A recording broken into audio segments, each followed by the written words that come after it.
Assalamualaikum warahmatullahi wabarakatuh. Bagaimana kabarnya hari ini?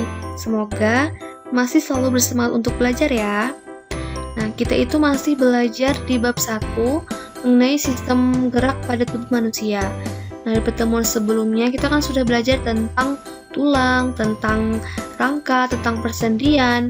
Nah, di pertemuan kali ini kita akan belajar tentang otot pada manusia. Nah, tujuan pembelajaran yang akan kita capai setelah mempelajari materi ini, yang pertama, siswa dapat membedakan jenis-jenis otot. Yang kedua, siswa dapat menjelaskan fungsi otot bagi manusia. Dan yang ketiga, siswa dapat menjelaskan cara kerja otot. Nah, otot adalah jaringan yang ada di dalam tubuh manusia. Otot merupakan alat gerak aktif. Nah, kalau ada yang aktif, pasti ada yang pasif. Nah, mengapa sih otot dikatakan sebagai alat gerak aktif? Nah, ternyata otot ini dapat berkontraksi dan berelaksasi. Artinya, dia bekerja, kemudian dia beristirahat kembali. Jadi, ketika otot bekerja, itu dia berarti berkontraksi, dan ketika dia beristirahat, itu artinya otot itu berelaksasi. Nah, tulang saja itu dia dapat bergerak karena adanya akibat dari aktivitas otot-otot kita.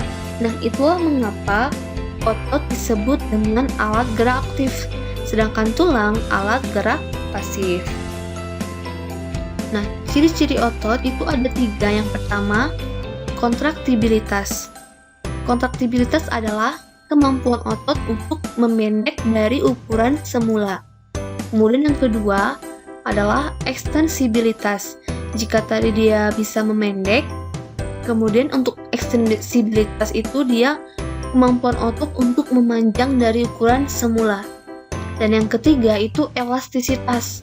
Nah, elastisitas ini kemampuan otot untuk kembali ke ukuran semula.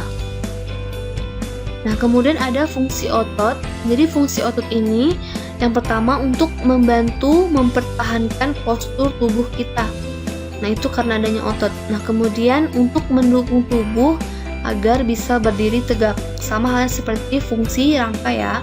Nah, kemudian untuk menghasilkan panas dari berbagai proses metabolisme dalam tubuh. Dan fungsi yang keempat untuk mempertahankan suhu tubuh. Dan yang kelima untuk membantu menstabilkan sendi-sendi di dalam tubuh. Nah, kemudian jenis-jenis otot itu ada 3, ada otot lurik, otot polos, dan otot jantung. Kita akan membahasnya mulai dari otot lurik.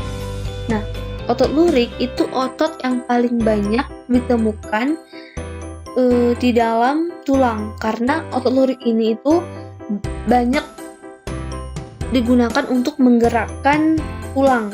Nah, itu bentuknya seperti ini. Ciri-cirinya yang pertama, berbentuk silindris dan serabut panjang. Nah, ini berbentuk silindris. Nah, kemudian jumlah inti selnya itu banyak dan berada di tepi. Inti sel itu yang ini ya. Nah, ini inti sel. Jadi otot lurik ini memiliki banyak sekali inti sel. Letaknya ada di tepi. Nah, kemudian aktivitas ototnya itu dikendalikan oleh otak. Nah, jadi aktivitas dari otot lurik ini itu berdasarkan kehendak otak kita. Misalnya, jika kita mengambil sesuatu itu kan karena adanya perintah dari otak dengan tangan. Nah, itulah mengapa otot lurik ini itu dinamakan dengan otot sadar. Nah, kemudian untuk kontraksi dari otot lurik ini itu cepat, tidak teratur, tetapi mudah lelah. Nah, kemudian otot lurik ini itu bisa kita temukan di tangan atau di kaki. Dia melekat pada rangka tangan dan kaki. Nah, kemudian otot lurik ini itu memiliki dua ujungnya yang disebut dengan tendon.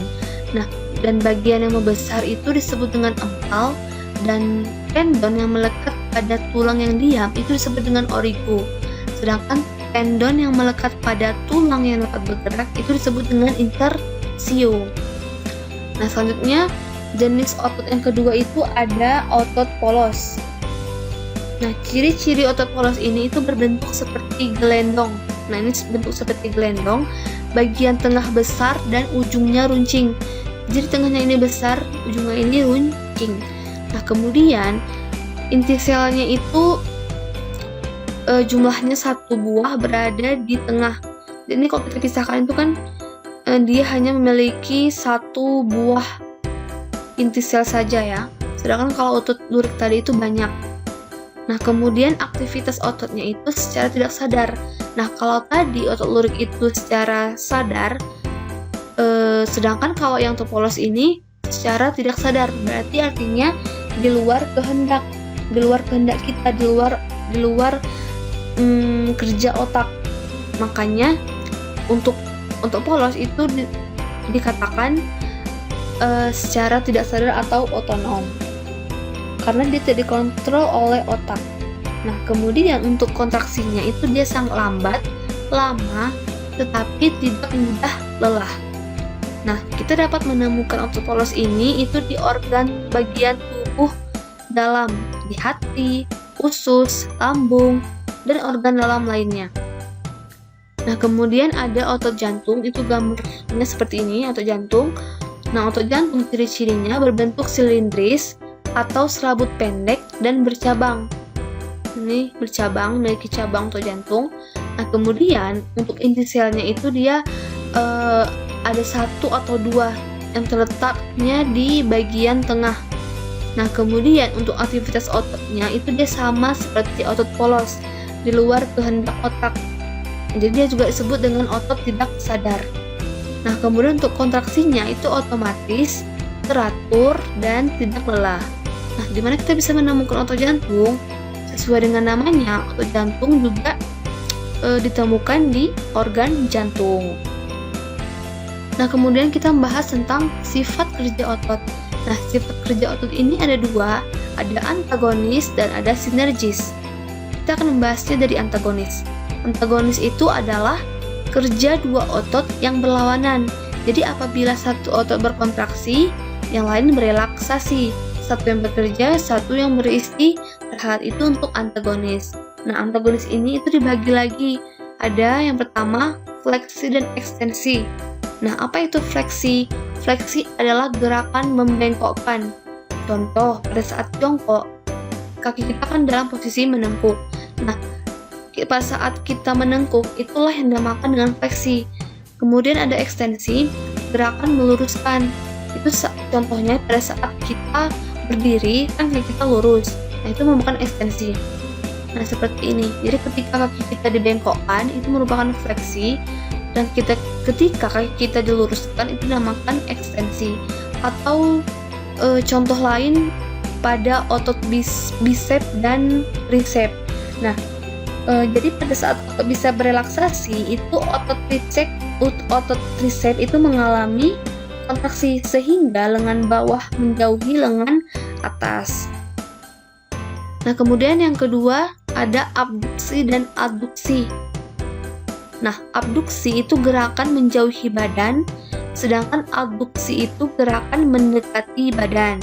Nah, contohnya untuk abduksi ketika kita merentangkan tangan, sedangkan untuk adduksi ketika kita mengembalikan tangan kita ke posisi semula setelah kita merentangkan tangan tadi. Nah, kalau kita lihat pada gambar ini, abduksi kan menjauhi badan. Ketika kita merentangkan tangan ke sini misalnya, otomatis kan tangan kita menjauhi posisi badan kita. Nah, itu abduksi. Sedangkan untuk adduksi, dia kebalikan dari abduksi. Sedangkan adduksi itu kan gerakan mendekati badan.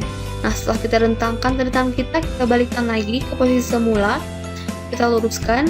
Nah, itu kan dia mendekati badan. Nah, itu disebut dengan adduksi. Selanjutnya ada pronasi dan supinasi. Pronasi itu gerakan menelungkupkan tangan, sedangkan supinasi gerakan menengadahkan tangan. Nah, kalau yang ini pronasi contohnya, supinasi menengadahkan tangan. Nah, selanjutnya ada depresi dan elevasi. Depresi itu adalah gerakan ke bawah, sedangkan elevasi gerakan ke atas. Contohnya, ketika kepala menunduk itu merupakan depresi, sedangkan ketika kita menengadah ke atas kepala kita itu merupakan elevasi. Nah, ini kita lihat elevasi dan depresi. Nah, di sini kita lihat juga kalau kita menunduk itu kan merupakan depresi. Nah, otot leher bagian depan itu berkontraksi. Otot leher bagian depan berkontraksi, sedangkan otot leher bagian belakang itu dia berelaksasi ketika kita menunduk ke bawah. Sedangkan ketika kita elevasi, menengadahkan kepala ke atas, itu dia otot leher bagian depan itu dia berrelaksasi, sedangkan dia otot bagian belakang itu dia berkontraksi. Jadi kebalikan antara elevasi dan depresi. Itulah yang disebut dengan antagonis. Selanjutnya, yang kedua, kerja otot itu sinergis. Sinergis adalah otot yang bekerja sama secara searah. Otot ini itu berkontraksi dan relaksasi secara bersamaan. Pada saat yang satu berkontraksi, yang lain juga ikut berkontraksi. Nah, jadi kalau yang antagonis itu berlawanan, sedangkan yang sinergi ini yang searah. Contohnya apa? Jadi contohnya ketika kita sedang menarik napas. Jadi ketika kita menarik napas, itu otot-otot antar tulang rusuk kita itu bekerja sama, sehingga kita bisa menarik napas. Nah, apa yang dapat kita ambil dari materi kita hari ini? Itu intinya adalah otot itu merupakan kumpulan sel yang membentuk jaringan sehingga kita bisa menggerakkan tubuh kita, sama halnya seperti sendi rangka. Nah, kita juga belajar sebelumnya tentang tulang. Tulang juga berfungsi untuk tempat penempelan otot dan jaringan-jaringan lainnya. Tulang juga berfungsi sebagai pelindung organ dalam. Nah, ini artinya apa?